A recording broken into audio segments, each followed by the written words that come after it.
Mike, thanks so much for joining me. It's always great to be with you. Why did you write this book? Especially, why did you write this book now? Well, that's a great question, and there's kind of two answers to it. The first is, this. There's always, I think, been a book inside of me since I was on this topic since I was an undergraduate at Georgetown in the early 1990s, kind of looking at and watching the demographic projections of what America was going to become over the course of my career and my lifetime, and wanting to be very engaged in that as a political consultant and answer some big questions that I had about American identity, Latino identity, and bringing these two concepts together. And watching that unfold has been a real blessing, I think, in my career, in my adult life, and hitting this point where in 8 short years we will be a non-white majority country for the first time in America's history. I'll be able to spend the latter part of my life examining what was right, what I was right about, what I was wrong about, and why, and hopefully being a bridge to other people, later generations, to have that perspective of what America was before and afterwards. But this moment, the second part of the answer is this moment is of particular importance, in large part because of my work with the Lincoln Project. When you and I first met each other, I was raising alarm bells about the sliding Latino vote and the potential of it moving towards Trump in a very big way. The Biden campaign at that time in 2020 was dismissive of that, saying it's not happening, it's not going to happen. It did, in fact, happen at a historic level, as I predicted. And what I realized was I needed to put something out there in a higher profile way to not only raise the alarm bells, but also provide a roadmap on how to fix it and what to do to get it done, hopefully in time to change course. And unfortunately, fortunately, I got the book out in time. Unfortunately, I don't see a lot of the adjustments being made that need to be made in order to keep Trump from getting higher level of Latino support, and probably, as it's looking like, win the White House. And you really see that as a threat to not just the Democratic Party, but democracy itself. That's your primary concern, right? You've worked for both Democrats and Republicans in your career. And I know from the many conversations we've had that your primary concern here is the future of democracy, which is why you're raising this alarm so urgently now. Yeah, and it's also we use the term kind of democracy sort of broadly, as we should. It's certainly American style democracy that is, I think, being challenged, but it's really a broader notion, a broader sense of who Americans think we are and believe ourselves to be, and the kind of country and processes and institutions that we support and no longer support.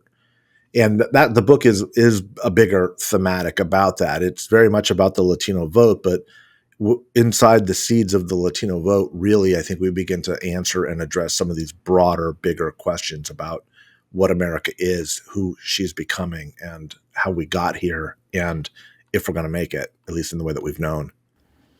This is one of the things that really strikes me based on what I've read so far in the book, and I will be reading the whole book. I've ordered my signed copy, by the way, which I intend to pick up at your book talk at Bookshop Santa Cruz, one of the bookstores near me.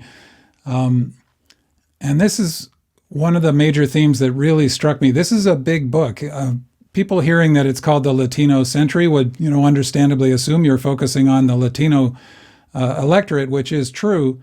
But in the bigger picture, you see the Latino voting population as really representing the future of the country, not through some, feared takeover of the country by Latinos, as the Trumpist right likes to present it, but more as a cohort that could almost save us from ourselves. Is that about right? Yeah, I don't think it's almost save. I think it is save. I think that the salvation and the refreshment, the renewal of America will come with this demographic change. And in fact, I think at this moment in time, it is the only thing that will save the American experiment. When I wrapped up my work with the Lincoln Project, as you know, I went to go, at the advice of some needing help in Ukraine, to go help the Zelensky administration in their fight for freedom. I then went to Brazil to fight against Bolsonaro and help there. And I was involved with numerous efforts here on all sorts of different reforms, legal, political, to kind of safeguard democracy, as we've called it. And one of the things I realized, Spencer, was there is no constitution that we can write that can protect itself from a people that don't want it and don't want to live by it. It's just not possible. So that tells us that these reforms may or may not work marginally. All of them, campaign finance reform, electoral college reform, all of these reforms that you hear so much about in the course of the past few years, or at least in recent times. The answer really is cultural, is that we have a cultural problem in this country where we are have gotten so far removed from what the founders envisioned as a pluralistic society. And again, we were never truly that, but our mythology set us on the trajectory of continually generationally seeking progress. Latinos today are the only group that has a markedly positive, optimistic tone and support levels of trust and confidence in our social institutions broadly, whether it's the church or whether it's the government or the university systems, higher education, or the media or the military. Broadly, it is Latinos who support social institutions, where those that are 65 and over, one of the largest voting groups, overwhelmingly white, by the way, a generation of Americans who have been blessed with the largesse of America like no other generation, of extraordinary privilege, a relative peace, under the global hegemony of the United States during most of their life, have the most negative view of the United States of any generation ever polled with modern polling techniques. And that tells us something we need to listen to about what this is really all about and what it's not about. And so I believe very firmly that every day that we wake up, we are closer to protecting and preserving the American experiment, literally our democracy, as the natural order of demographic change takes root. So that you're saying that because Latinos tend to trust institutions more, although they're skeptical about the political parties, as you also point out, but in general, they tend to trust the institutions of American democracy more, and they tend to believe deeply in the values of democracy. That's why the growth of the Latino population and the relative youth of the Latino segment of the population bodes well for the future of American democracy, assuming that that's what you want to see. And at the same time, though, you say the people who have benefited most so far from American democracy are the ones who have soured on it the most. I know you are a student of history, going back, not just through the history of the United States, but history generally. And I wonder how you see this in civilizational terms, because it seems to me this is a common pattern with civilizations, that as they reach a peak of security and prosperity is when the decline starts. And it's often led by the people who, this is not to say all white people in America have been doing great. That's obviously not true. But in general, the people who have benefited the most are the ones who tend to lose interest in what's going on. And they render that country or that civilization, that empire, whatever, vulnerable in various ways. Do you see it in those terms as well across the sort of larger scale of history? Yeah, look, I'm not ready or willing to say that America's peaked and it's on the downslide. I'm not sure I believe that. What I do believe is that a lot of what ails America at this moment, and there's a considerable amount of things, is almost all a function of our culture that is coming off of the luxury of largesse and peacetime and global hegemony. One of the ironic things, I suppose, it's kind of, I think, commonsensical, but maybe ironic to some, is that we are losing the exact fight and cultural characteristic of our love for democracy and freedom and our systems and our processes, because we have not had to fight for them for a good 30, 40 years. The decline of the Cold War, the victory, if you will, of the American idea, I think set us on a course of cultural laziness, and we began to turn on ourselves. And a lot of social scientists, had always said this, that the idea of freedom is not enough as a cultural characteristic to unite a people. You have to, culture is something that's very important to human beings as a species. It's what keeps us alive. It keeps us in context of our ancestors and the people that will come after us. And culture is forged over hundreds, if not thousands of years. America is this 248, 250-year-old experiment. And so we're so very young. And the idea that everybody can come and become Americans if you just leave the cultural baggage, your ethnicity at the shore. And when you get here, quit hyphenating yourself and just become quote unquote American, and let's nation build internally. That's proving to be kind of a disaster because there's nothing coherent that is keeping us together except for this broad notion of freedom, which means different things to different people. And we don't really have much of a common purpose or, and most importantly, a commitment to one another. And that's what I think is the most dangerous cultural aspect that has sort of been the result of the past 30 years, where this freedom, this bastardized notion of freedom has really meant I'm going to care for me and mine. I'm going to get what's mine. And I don't care if your kids get sick. I'm not going to take a vaccine. I'm going to, send my kids to private schools rather than invest in or fight for public schools. I'm going to, our wealthy are more likely to go build a bunker in New Zealand for the end times than to invest and donate, libraries like Andrew Carnegie or Central Station like Vanderbilt. The noblesse oblige of our wealthy are gone. The middle class is struggling to figure out what it means to be American in this time of extraordinary change. And so there's a lot going well for this country, by the way, a lot. But in terms of our processes and our culture and our belief and commitment to one another, that's really what's collapsing. I often think that this is something that the right, notably the MAGA right now, understands the hunger of human beings for cultural solidarity, but they're exploiting it in the most malign possible ways by exploiting fear of Latinos, Black people, gays, transgender, everybody, every other group they can find, and exploiting fear and using it to generate hatred and resentment. But the left, for its part, I feel, has made the mistake that dates to the Enlightenment of assuming you can have a society based only on a social contract as if it's just a rational agreement. And the point of a country is simply to be a service delivery mechanism that hopefully runs efficiently and honestly. And you're saying that that's not going to work. And I tend to suspect you're right. But how do you have a free society that also has a shared culture? Well, I mean, that's the real challenge that we've never faced as a country before. That's why, in large part, why I wrote the book and why it is about pluralism. It's been easy to say that everybody can come and become an American, like that's our mythology. Well, that's just not true. It's just not true. It's never been true.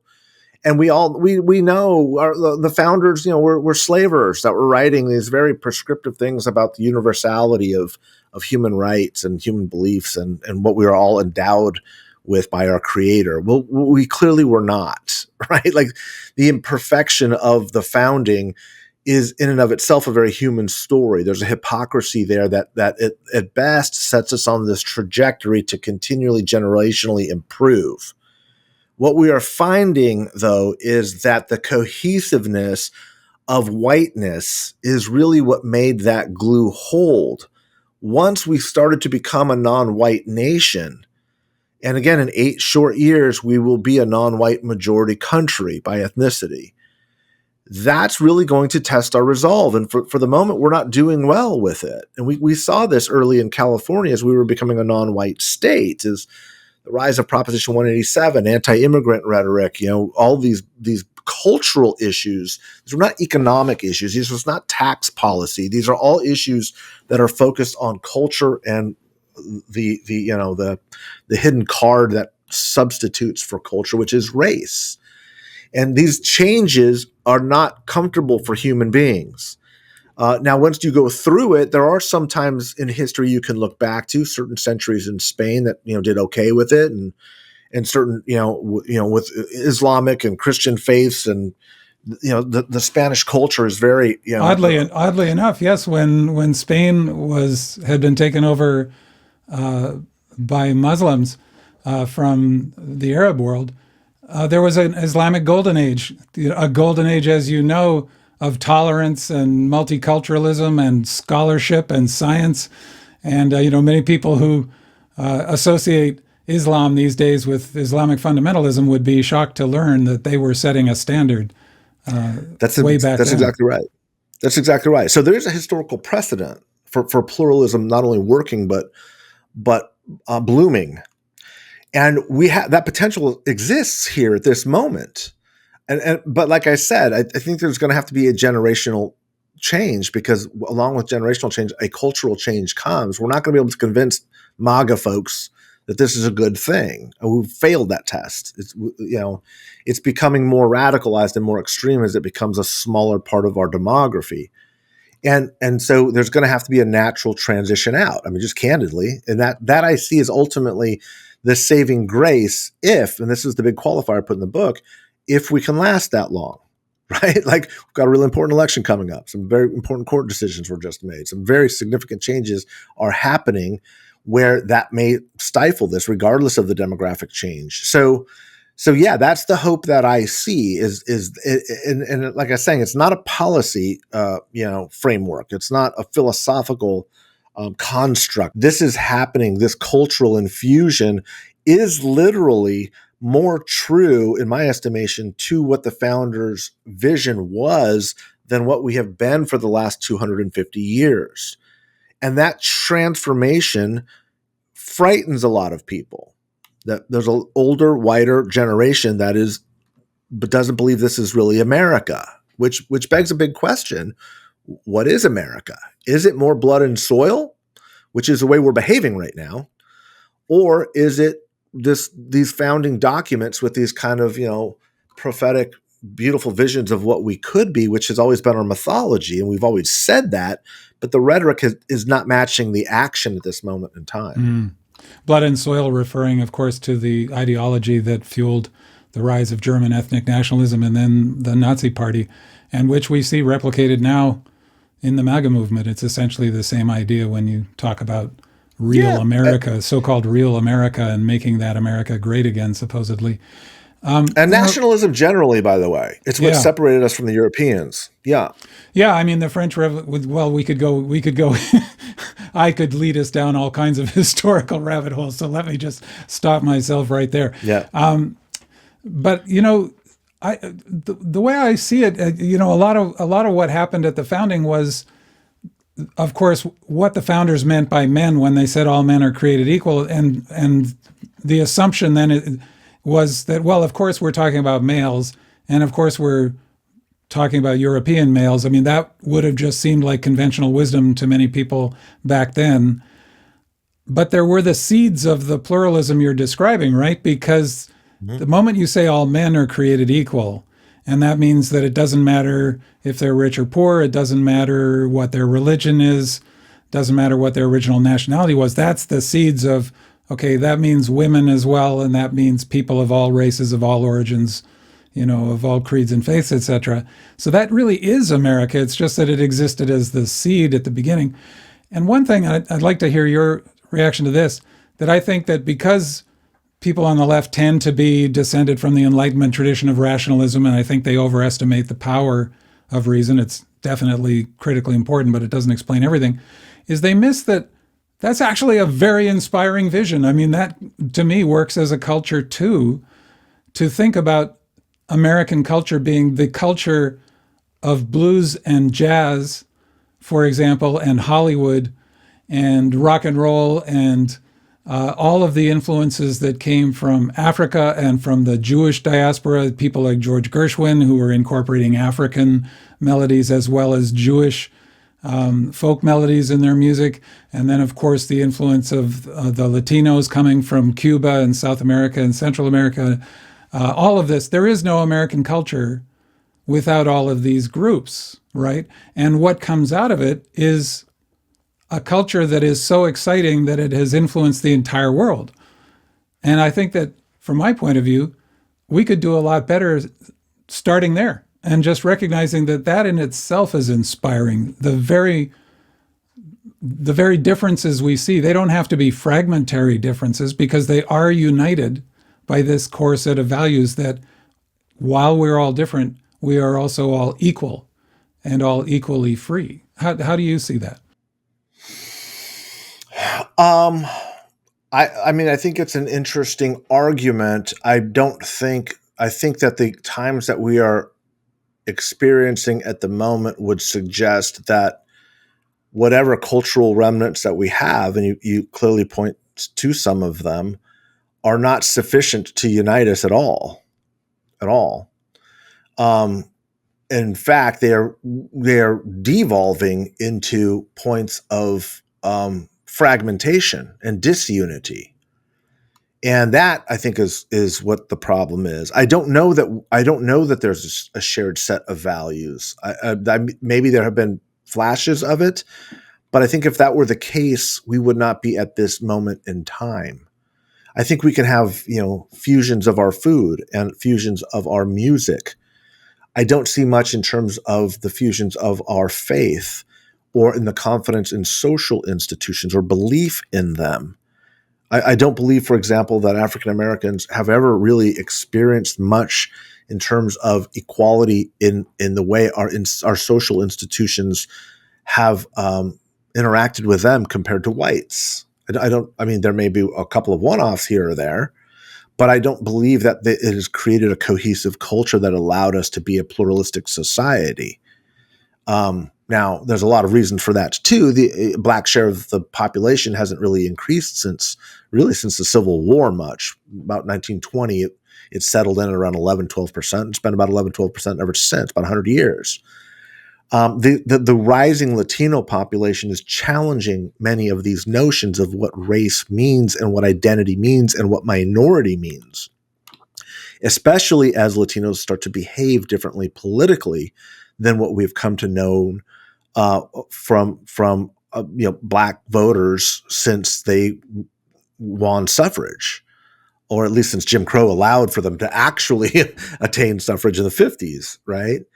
So, I mean, we can point to some instances and say this food is so much better because it blends all of this, or jazz is this uniquely American music genre because of who we are. That's absolutely true. Is that a blending of values? I don't know about that. I don't know about that. I think we'd like to say that, but I'm not seeing that much in practice. But I do believe that may be the promise of what a culturally, racially blended people like Latinos can bring in a very unique way, in very, very, very demonstrable ways. For example, we have the highest intermarriage rates amongst all groups. So we have very high interracial marriage rates with whites. We have very high or higher interracial marriage rates with African Americans, and pretty high interracial marriage rates with Asians. Asians and whites actually have higher interracial marriage rates than Latinos and Asians. But this blending culture is something that is going to become so obfuscated within a generation. I think that the complexity of trying to disaggregate our uniqueness racially is actually going to be the glue that bonds us together. How is that different from the kinds of fusions that I was describing that you think never really came to fruition? I think our institutions have never been equal. And I don't think we valued it, because if we valued it, then we would have done it. So our institutions, our social institutions, are literally what is required for democracy to work. Social institutions are those things that we commonly agree upon as processes, not the outcomes. So we believe in government. We believe in higher education. We believe in the military. We believe in the church. We believe in the media. Latinos, by a disproportionate measure, again, have very high levels of confidence and optimism compared to every other group and demographic. But we can't honestly look at ourselves and say African Americans have been treated the same way by government or higher education or by the media, even by the church community. I mean, the largest Protestant denomination in this country is the Southern Baptist Conference, which was established to justify slavery. I mean, even our faith community can't do it, right? So I don't know that there's a shared common values. that we've always talked about it, and it's easy when whites are 85, 90% of the population. Once it hits 35, 45%, and the question becomes that, it moves from the abstract to the existential, that's a different consideration. Like, people start to deal with it differently. It's like affordable housing in Santa Cruz. God bless you, right? I don't mean this in a pejorative sense, but we don't want to build in Santa Cruz. That brings other people. Well, I believe that. I think that's a great point, and we've raised that before in the sort of central coast of Santa Cruz County and Monterey County, where I live. Incredibly prosperous, incredibly beautiful place to live, and very, very progressive politically. And yet, try to get affordable housing built. No way. Try to rectify, the fact that there are communities, farm worker communities, that haven't had safe drinking water for decades. That should be easy with such a progressive community, and yet when it turns out to be inconvenient to people's own interests, it turns out to be very difficult. We share values only in so much as they benefit us, is what we're realizing.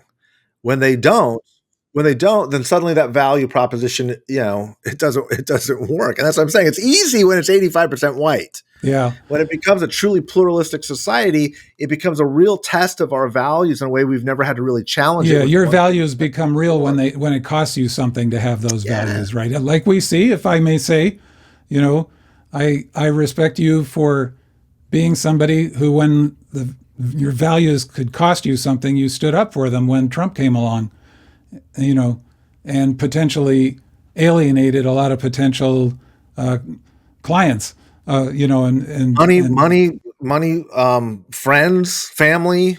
I mean, it came at a great cost, and I'm not saying that because I did anything extraordinary. I think I would hope. One of the toughest parts, sorry about this, but this is deeply personal. One of the toughest parts about doing what I did with the Lincoln Project and working against everything that I had believed in when it was clearly not losing its integrity was not that I felt like I was doing the right thing. It's just that nobody else was doing the right thing. It was not hard to know where I stood. It was hard to watch so many others capitulate for so many what I viewed to be cosmetic, superficial reasons. Money is important, but it's not worth your integrity. Power is important, but not at the cost of your country. And there's just so many people failed that test and continue to. And I think that's a cultural proclivity in a time of extraordinary change, technological, economic, and undeniably demographic. So I want to make sure I understand why you're optimistic, given given the things you've just been saying, that with the growth, because Latinos as a segment have rapid population growth and skew younger than the population overall, and because of the values you've been describing, and they have this high intermarriage rate, which indicates that you think that these so-called racial distinctions become a lot blurrier over time. How does that lead to a point where, if things work out well and we don't end up becoming an authoritarian country, the world's most powerful version of Hungary or something, how does that end up working out well? Can you explain that a little more clearly to me? How does a culture emerge from that, if it is a culture, that solves this lack of cultural cohesion that seems to be fragmenting us right now? Yeah. Well, one of the there's a lot of different ways to approach that, but it's a beautiful question. I'm going to answer it by going to the last point, and that is this. I'm actually one of the peculiar reasons for my optimism. I say peculiar because people are like, that's a strange reason to be optimistic, but I'm optimistic because of the conflict and tension at the moment, the struggle. Struggle defines character, but it also forges culture. It is the common trauma of a people that fight aspirationally for something that creates a future. I saw this in Ukraine very clearly, and it was in sharp contrast to what I was seeing in my own country in the 2020 election. people are fighting for this mythological America, make America great again, right? And protesting, and tyranny is like wearing a mask instead of like what we did in the 1950s, which is line up your kids to get vaccinated to take care of everybody's kids in our community because we're all in this together. Like that togetherness in America has largely been bred out of us generationally, probably because of our affluence. But my point is, struggle is required for a people to maintain unity and to develop common cause and common culture. And that's part of what I was saying earlier is part of the downside of winning the Cold War and having 2 or 3 generations without any struggle or conflict has left that fight for freedom muscle that has defined Americanness flaccid to the point where we don't really know what it is anymore. And so we start to say, we turn on each other. But moreover, we bastardize freedom to be freedom away from each other. Like, I don't have a commitment to anybody else anymore. That's not a nation. It's maybe a country, but it's not a nation. It's not a common people. And right now, this generation's struggle is a fight against authoritarianism. It's a fight against this hegemonic power, which has defined human societies. Almost 95% of societies, 99% of societies throughout the course of human history have been monarchies or tribal chieftains or strongmen. Democracy is still such a new thing. And we are still learning, and we will teach the next generation. But I think what has become clear for this generation is the recognition that there must be a struggle for it. There has to be a fight for it, because you cannot hand off the value and the passion and the belief and the commitment to it until you fight for it. It's like an individual. Is our own individual struggles make us better people, hopefully, and better charactered people, but you can't get wisdom without struggle. That's the main reason why. Right. And so I think what you're saying is it's not like there's something magical about Latinos and Latino culture in itself, although I know you're a fan. Yeah. And of course, there are multiple Latino cultures, and this is, Correct. in my view, another Correct. problem is when people assume that they have a theoretical version of groups, right? Like there are Latinos as one group, or there are Black people as Or one whites. group, or whites as one group. And, Yeah. and we're going to start saying that a lot more. Is whites are not monolithic. They're not. But I think if I understand you right, you're not so much saying that there's something magical in Latino culture that's going to save us. It's the conditions that Latinos find themselves in, and the trends that are coming together, and the characteristics that are there, as you say, the faith in institutions and the openness to intermarriage, that will help get us out of this cultural malaise and our fragmentation. Kind of as a stroke of luck, if it works out well, it'll end up helping the rest of the country realize what democracy can really be about. Is that about right? I do believe that there are cultural characteristics that help, but largely, yes, I agree with what you just said. And it is fascinating if you look at human history, how much of this stuff is just luck, or looks like luck, when it's really just demographic change, and we adjust to those as a species. So I do believe that the blended nature of Latinos, I'm not saying it has like some magical superpower, but what I will say is, if it is, it's that it is a blended people. It is naturally, by definition, Latino is European and indigenous. That's what a Latino is. That's a Hispanic is. And that is literally a bridge at this moment in time when we need it, in this time of extraordinary demographic transformation. And so in many ways, I think Latinos can teach us culturally about a genuine pluralism. And that doesn't mean that every Latino is, pro-pluralism. We've got a lot of bad actors in our community too. So, this issue in Los Angeles, the city council, with some of these horrific racial comments, or things that I'd never heard in 30 years of being in backroom strategic meetings with old white Republican dudes. I've never heard language like that, but it's in a union hall with Latinos talking about, Black people and dark-skinned, Oaxacans. I'm not suggesting that we're any different. We're all human beings, right? We're all fallible that way. But what I am saying is some of the cultural components of navigating through a blended world, which I try to really bring out in the book through my own experiences, navigating through the Democratic Party, through the Republican Party, through the Lincoln Project. It's all designed to show that there is a way, a manner beyond the black and white paralysis that has defined this nation, this country for 250 years, which we have been stuck in. And both parties are deeply stuck in it, which is why the premise of the book is that both parties are completely missing it, because they essentially look at non-white people as some form of black variation. People of color is such a terrible term because it negates the experience of everybody, and it's really it just means you're not white. And exactly. I really agree. I mean, think about that. Think about, the population of all the Asian countries, for example. Unbelievable. Yeah. Extraordinary. And then, diversity. The Asia Pacific and South Asia, India and Pakistan and Bangladesh, and then Africa and South That's America. Unbelievable. I mean, it really is. It really does seem like, well, there's white people and there's everybody else. That's exactly right. And that's going to change. And I think it's going to change for the better. I think right now what we're watching is the white share of the population shrinks. It's beginning to behave like an aggrieved racial minority. It's a people very much sensing its own decline.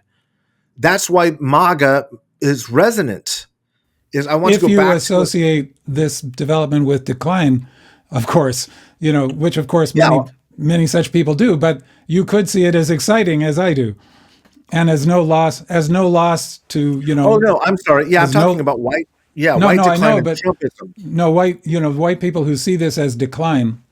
Yeah, and you can. It's so easy to just rethink that and realize that. Well, wait a minute. I don't lose anything, through this. And in fact, I stand to gain an enormous amount. And so, in the book, I make a distinction between what I call pluralism and tribalism. Do you know what the difference is between those two? Sure. Well, you explain. It's just perspective. It's what you just said. You're either pessimistic or you're optimistic about it. If you're pessimistic, you're a tribalist. If you're optimistic, you're pluralist. It's the same thing. Yeah. And so we have half the country, half of whites are very pluralistic and optimistic and look forward and are excited about these changes because of this abundance and this blossoming like we saw in that, the Iberian Peninsula hundreds of years ago. It has happened. It does happen. Or you can be like, we've seen this decline. We saw this happen, social, decay. We saw Russians go through it at the fall of the Cold War. The Germans after World War I, right? A collapse and just Aztecs. We saw that when the Europeans conquered. There's all sorts of documentation about a people how they behave when they're in a moment or sense of decline. And that really, I think, explains so much of what we're witnessing in this country today.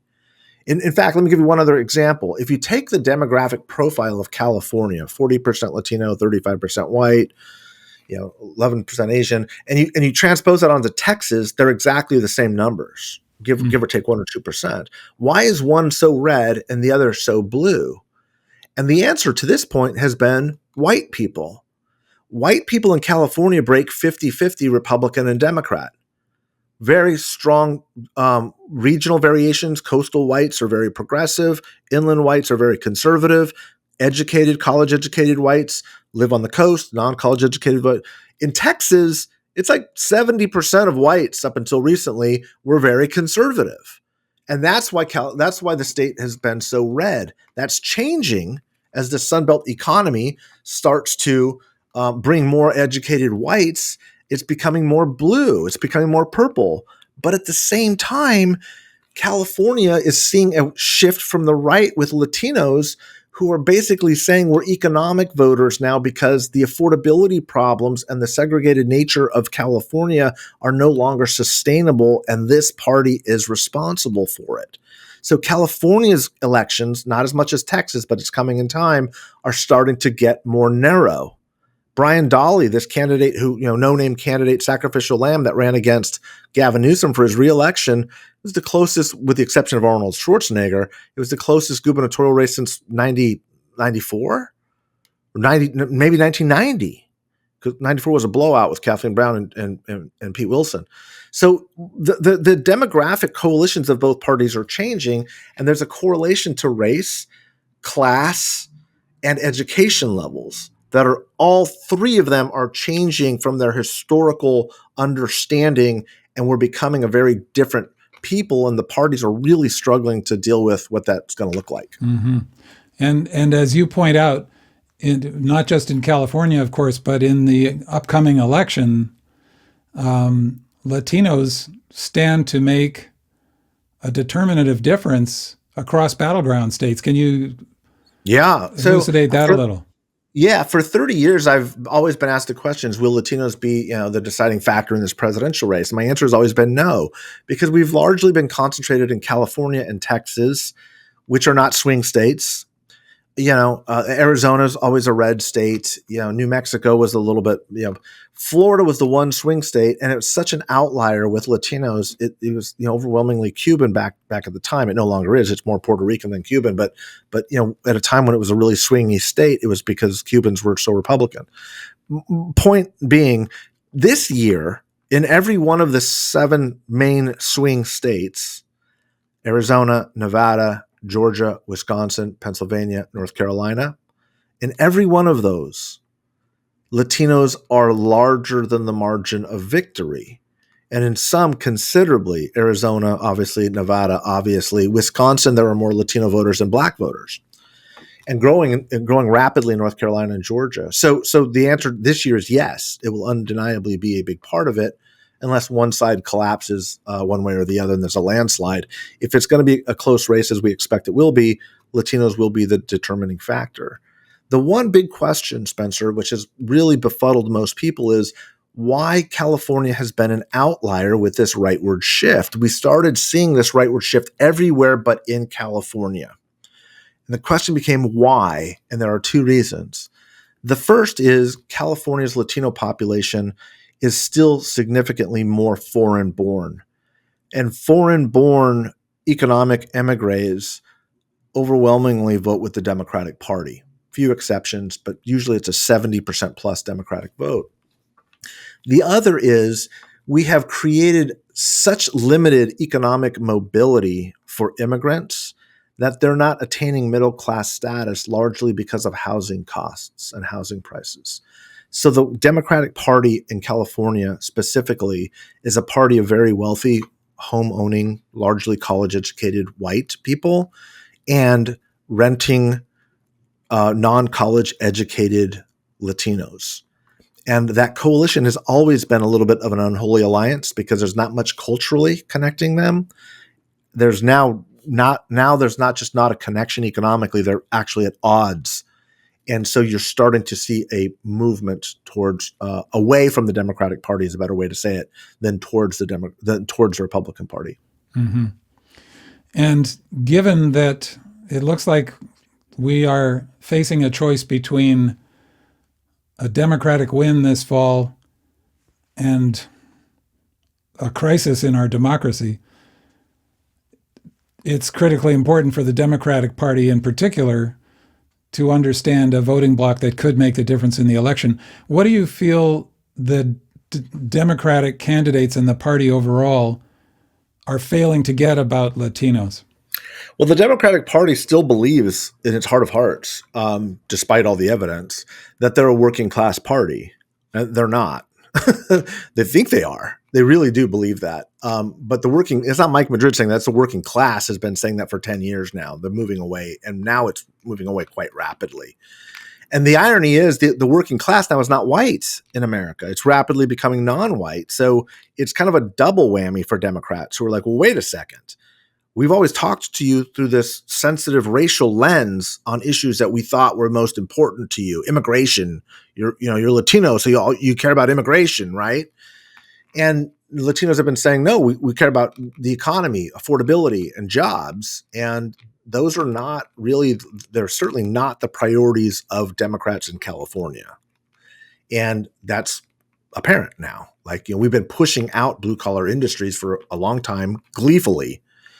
Methodically, and the Latino workforce is struggling. We're not building housing. at all.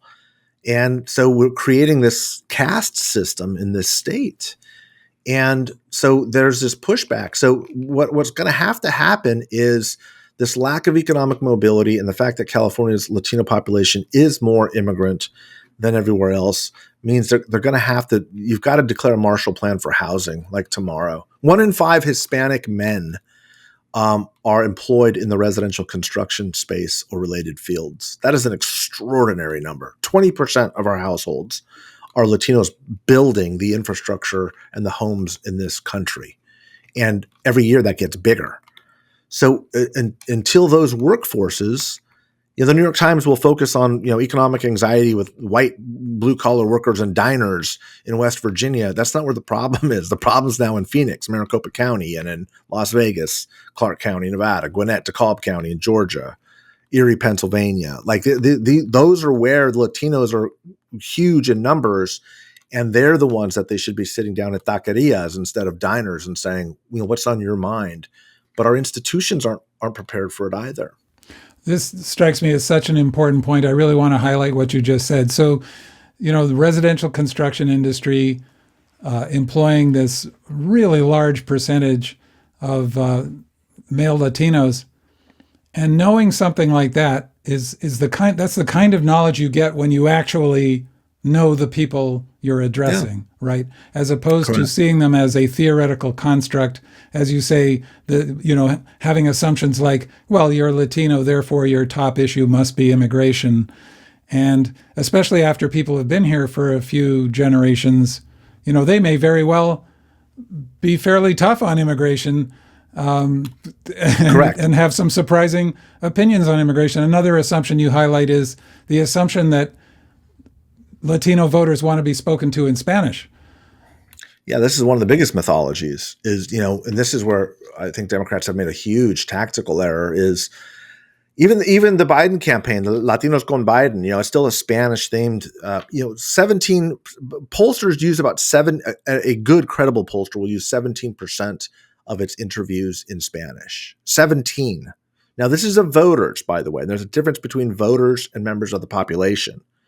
If it was the populace, it would probably be double that. But it's not. Voters are overwhelmingly English speaking.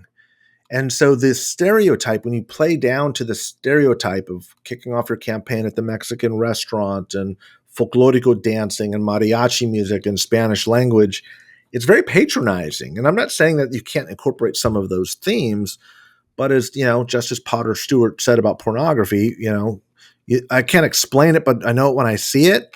Like those cultural gestures can very easily tip into what we call sombrero politics, which is this kind of stereotype of like, you may be third generation, but you like enchiladas and you like mariachi music, right? And you're worried about kids in cages, and how could you not be worried about deportation? And it's like that was my family's history 80 years ago. We're not talking about potato famine issues to the Irish anymore. So why are we doing that? And that's both parties do that. And again, it's because there's a very desperate need to caricaturize non-white people in a certain stereotype. What is the silver bullet we can do to stop the problem or to speak to voters where they're at? And the reality is they're watching Fox News, hanging out at the softball league and swinging hammers during the day on the construction site. They're blue collar workers. There is a more sensitivity towards racial issues, but they also don't see the border as a racial issue. It's a security issue. And that shouldn't surprise us because it is until it's not. Right?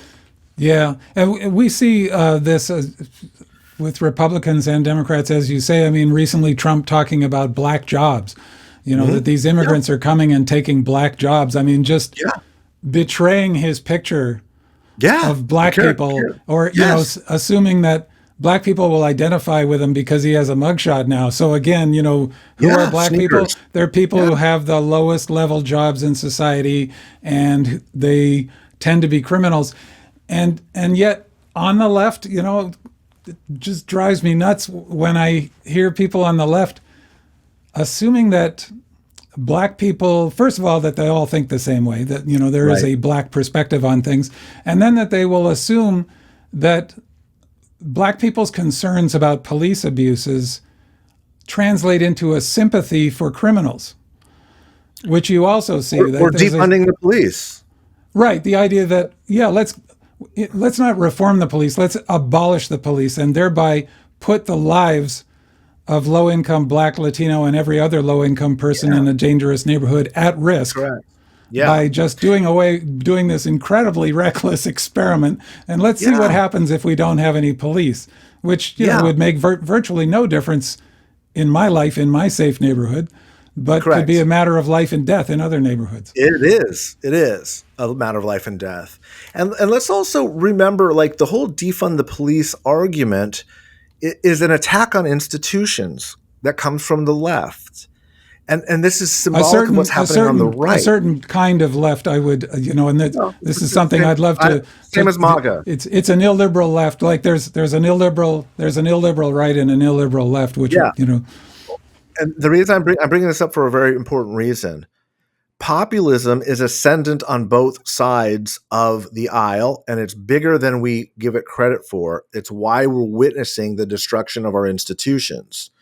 I just wrote a piece on Latino populism that was going to run in the New York Times today, but because of the Biden stuff, it got bumped. Latinos are the only group that really surpassed levels of support for both Bernie Sanders and Donald Trump. Despite the polling, and we have very weak partisan ties, but there is an increasing what I call political populism, which is a rejection of the two-party system. Not that we're looking for a multi-party system, but just the Democratic Party and the Republican Party are just truly not credible, believable entities to us anymore. And there's also this economic populism where this protectionism and, if you're increasingly working in the energy patch or the construction site or in manufacturing, those workforces are Republican workforces.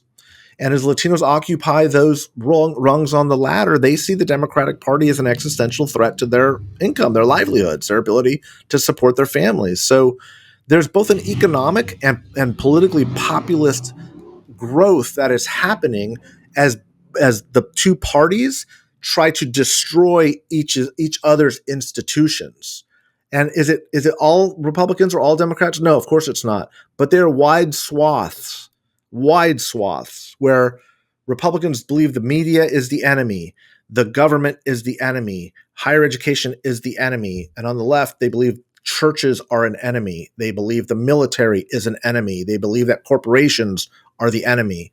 And you can hear that language on both sides coming from Elizabeth Warren and Bernie Sanders or Josh Hawley and Ted Cruz. And it's very, very dangerous, toxic rhetoric that is destroying our democracy, because you may not agree with the direction of an institution, but once you believe it needs to be torn down, now we're talking about the inability to actually live together. Yeah, ultimately, I think it comes down to a choice from my point of view of, are we going to defend liberalism broadly defined, the liberalism as in liberal democracy, or are we going to just go along with illiberal versions of the right and the left that see liberalism as something that does need to be torn down? And unfortunately, liberals are notoriously bad at figuring out what they stand for and being able to take a clear stand for it. As Robert Frost once said, a liberal is a man who's too well-mannered to take his own side in a quarrel, I think is the way he put it.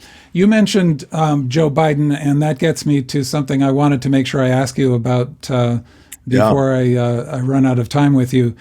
As we record this conversation, Joe Biden's in a great deal of trouble following his performance at the debate with Donald Trump, and I'd love to get your perspective on what happened and where we are now. Boy, I'm really fascinated by this, and I'm kind of watching it like so many Americans are, because it's a real crisis point. And I think it's a crisis for a number of reasons. But the main one that I'm most concerned about is there has been, at least for the moment, a very wide dichotomy between the partisan instincts of base Democratic voters to stick with Joe Biden, despite the increasing concerns about his age, and this panic, hysteria that has overtaken the media and a lot of the pundit class. And there's a wide separation that looks a hell of a lot like the Republicans in 2016. In June of 2016, Donald Trump recorded the highest negatives of any presidential candidate, again, in modern polling. 2/3 of Americans said he should not be running. That means there was a large swath of Republicans. 2/3. Biden, by the way, is nowhere near that, but 2/3 are saying he should not run for president. The Republicans base, the voters wanted him. They stuck with him, while the Republican media and pundit class were saying, we need to get rid of him. We need to get rid of him. There were editorial calls for him to withdraw, that he wasn't capable or appropriate to fit in the White House, in the Oval Office. And it's eerily similar to what is happening right now. With one exception, is I think that the media really wants Biden to go. And I think that's going to, if he does, I think the only person that could take his place is Kamala Harris. And if she does take his place, I think that there will be a significant internal battle about what all of that means in the Democratic Party. I think, incidentally, both Biden and Harris, and frankly, a doorknob running under the Democratic ticket, would be just as competitive, because we are so negatively partisanized in this climate. When Donald Trump says I could shoot somebody on Fifth Avenue and not lose any support, that is true. He could get sentenced. There's going to be no sentencing now, but if he were sentenced and put in jail, he could run without losing any support. The reverse is also true. And the Democrats have exhibited this behavior before. We saw it under Bill Clinton. When the National Organization of Women supported him during the Monica Lewinsky scandal. Like partisan tribal identity is as important as your religious or patriotic faith. It is central and core to our identities. And when we're negatively partisanized, meaning we are defining ourselves by who we are against more than by what we are for, you don't see a wide variation in support levels dropping off, no matter how flawed either candidate is. So the variance between how Kamala or Joe Biden does is a delta of maybe 1.5 percentage points, maybe, in either direction, which means you're taking on a hell of a lot of risk by removing a guy who probably has more upside than downside from a mathematical perspective. That's my opinion. Yeah, it's a tough one. And I think where I come down on this is, as I often do, and it can sound naive to people, is start with the truth. And the only people who know the truth really are Joe Biden and the people closest to him and his family and in the campaign leadership, and then move from there to what's right. And as I say, that sounds naive to people, but I actually think it often ends up being strategically the smart thing to do. Because trying to spin your way out of a bad situation where the truth is not on your side just generates more and more entropy, and that you struggle more and more to manage. And people can look like they're getting away with it, like the Trump Republican Party seems to be getting away with it, but it always collapses. So all that by way of saying, if Biden is capable of doing the job and campaigning effectively, then go for it, commit to it. And if it turned out that he's actually not capable, well, that's a hard truth that has to be faced. And proceed from there to trying your best to make the right choice, and then commit like hell to that choice. And I would say either way, Biden on his worst day is orders of magnitude better than Trump on his best day. And as you say, I would vote for a doorknob instead of Donald Trump. But as it happens, I believe what I just said about Biden. So whatever the decision is, everybody who's in the pro-democracy coalition, who wants America to continue to be a democracy, I don't see that there's any choice but to vote for either Biden or the Democratic candidate. I agree. I think that's exactly right. Well, Mike, as always, it's such a pleasure to talk to you. You're one of the most insightful commentators on politics that I know of, let alone know personally, but just that I know of in general. So I really appreciate it anytime you make some time to talk. I wish you all the best with the book, which seems not to need an assistance from my good wishes. It seems to be doing very well all on its own. Okay. That doesn't Thank you. surprise me. The book is called The Latino Century, and the author is my guest, Mike Madrid. And I heartily recommend everybody who's interested in the current state and future of democracy, get yourself a copy of this book. I love our conversation, Spencer. Love spending time with you and hearing your thoughts. Thank you. Thank you, Mike.